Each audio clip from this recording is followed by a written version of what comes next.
Hi, everyone. This is going to be a real quick vocabulary check on some items related to stockholders' equity.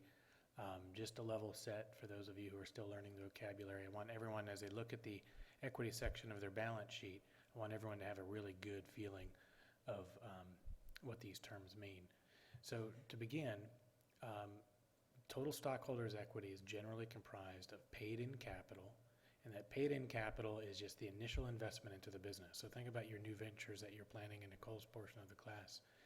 When you raise capital, you might raise it in one of two ways: by issuing common stock, and that stock would have a par or stated values. That might be $1 a share, it might be a penny a share. And then the additional paid-in capital, some people pay in excess of that par value for various reasons. So that is the most typical initial investment that you find in a company, certainly a startup company, a small corporation, and even large corporations too. Now, some of your companies that you're looking at for the for the annual report project might have preferred stock. Preferred stock works in a similar way. It has a par value and an additional paid-in capital component. That's just the excess of the amount paid over par. We'll touch on preferred stock in a moment. There's also a component of equity called treasury stock. So this is when a company buys back its own stock. They might think it's a good value in the marketplace, so they could buy it, and they think they're undervalued, so they expect it to appreciate, in which they'll sell it at a gain. Sometimes people acquire treasury stock so they could issue it to employees. Sometimes they purchase treasury stock to reduce the amount of shares outstanding in the open market, and we'll touch on that in class. And then the final component is retained earnings. So retained earnings, remember, is critical in that accounting equation. If a company is making money, they reinvest those earnings, and the retained earnings is a sum of accumulated earnings over the life of an enterprise, less any dividends paid to shareholders.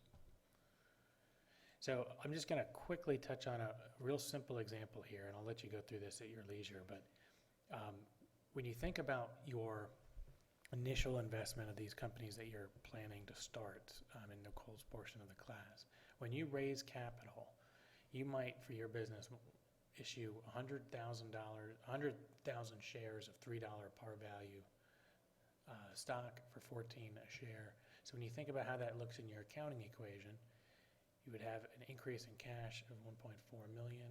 You'd also increase your stock and your additional paid-in capital balances. So again, this accounting equation is in balance.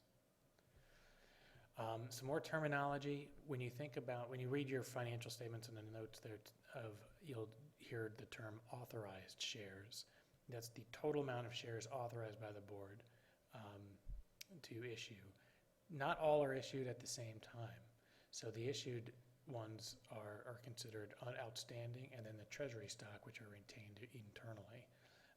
And then there might be some unissued that the company can bring to market when they need additional capital. Preferred stock is a little bit of a different animal, but the idea behind preferred stock is that investors pay a premium for it because there's more assurance that you get a dividend. So people of my parents' generation who are close to retirement might prefer some investments like this. The preferred stock price isn't as volatile, isn't as liquid, isn't as marketable, but it has a more routine income patterns with dividends. A younger investor such as myself is willing to do just common stock and hope that the stock appreciates, and that I'll probably continue that trend right up till I get ready for retirement. One important feature of preferred stock is that you can actually, if you're assured a dividend and they don't have the cash to meet a dividend, occasionally they can be cumulative, which means that all dividends must be paid before any dividends can be paid to common shareholders. So that's a nice kicker if you have it. Retained earnings, again, is the cumulative earnings of a corporation less the cumulative dividends paid. So this is one thing we're going to look at when we do our equity analysis. Is the company making money, and are they reinvesting it in their business? Cash dividends, this is another thing we're going to be looking at. So Typically, cash dividends are paid by mature companies who have cash available, and this is an incentive, this is a reward to investors where they're actually paid X amount per share that they own. A couple of things is, from a vocabulary standpoint, you'll see the dividends are declared by the board before they can be legally paid. They must have sufficient cash and retained earnings. Otherwise, they'd be liquidating the company, which would be very unhealthy. The company's not required to pay dividends, but they do actually record a liability until they're paid. So let's look at an example. In this example, we had a date of declaration where we basically said we're going to pay a $500,000 dividend, and we're going to reduce our retained earnings because we're going to pay it out of our retained earnings, and we're going to record a liability. And then when we actually pay the liability, we take that liability down and we pay cash. Another thing that's less common are stock dividends, but sometimes a company doesn't want to give up cash. It's too critical for their operations or for their growth, but they do want to reward their investors, so they give them a stock dividend. So they might say, for every share of stock you own, you get a fractional additional share. And when you record that, it's just basically a reclassification among stockholders' equity. You're basically reducing your retained earnings, increasing your common stock and additional paid-in capital by the same amount in this example.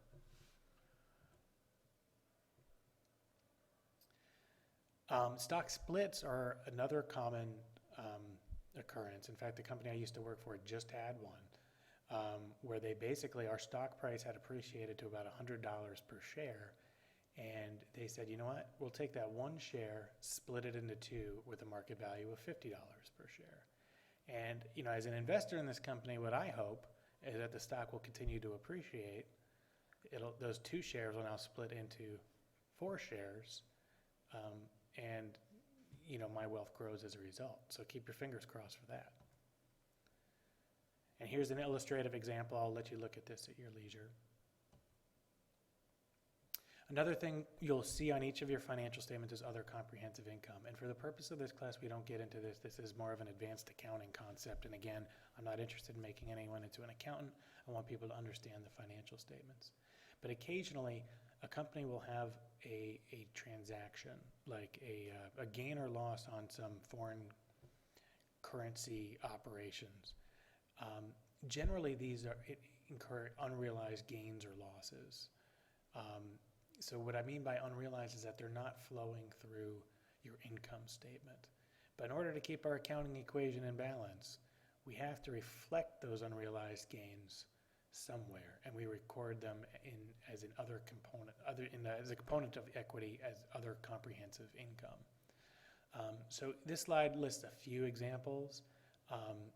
You'll see this in each of your financial statements, but it's not terribly imperative that you have a good command of it. Just understand what it is, and if necessary, we could dig deeper.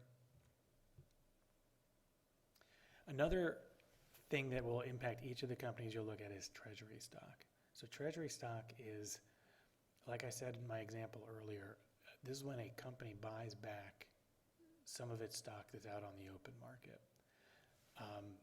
So when you do that, it's actually it's a contra account, which means it's actually a reduction in stockholders' equity. So in this case, a company paid $150,000 of cash to get treasury stock of an approximate amount. So again, our accounting equation remains in balance. And should we sell that stock, we'd recognize cash and remove that contra account from our equity section.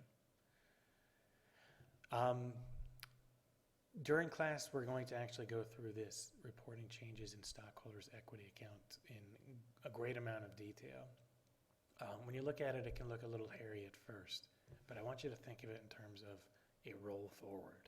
So it starts with a beginning balance, number of shares, dollars, number of shares, dollars, additional paid-in capital, retained earnings, accumulated other comprehensive income, and then it basically rolls all this stuff forward for additions or subtractions during the year, and then you get to an ending balance at the end of the year. And each of these numbers will tie to the face of your financials. And we're going to do this in an exercise in class. One other thing that you're going to see in the equity section of many of your companies is a non-controlling interest. This was also called a minority interest. It happens when a company like Starbucks acquires a company, but they don't own all of it. They might own, say, 75% of it. They have to consolidate it as if they own it all, but they have to reflect that there's, 25% of the company might be owned by a smaller partner. So that's what these non-controlling interests are. Depending on the level of acquisition activity and how many subsidiaries or companies have, this may or may not be an issue. I don't recall it being an issue in prior semesters. So that gets you through just some of the basic vocabulary with equity. Hopefully you find this helpful as you go through and write up your analysis on it. If you have any questions, let me know.